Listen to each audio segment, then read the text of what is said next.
само че има уловка. Ще използваме само Viral Beauty продукти. Нямам никаква представа какво има вътре. Доколкото виждам, има продукти на L'Oreal, на Garnier, на Maybelline. Нека видим първото нещо, което ще изтеглим. Имаме серум на L'Oreal с хиалуронова киселина.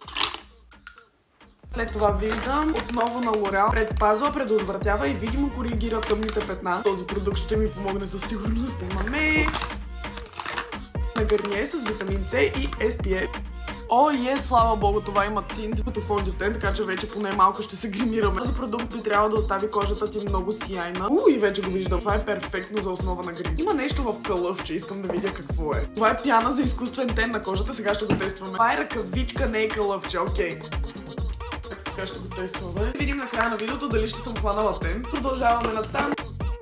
О, аз имам тази спирала. L'Oreal вече са ми я изпращали тази спирала и знам, че е много добра. Там виждам друга спирала. Sky High на Maybelline, която е мега вайрал. Тя е кафява или лилава, или е някакво бордо. Искам да кажа, че това стана само от един слой. И аз ще сложим още 3. Разбрах защо тази Sky High спирала е толкова вайрал. Продължаваме натам. Имаме Омага, Това е коректора на Maybelline. Буквално само единствено него си купувам. Откакто съм започнала да се гримирам. Години, човек, аз използвам това.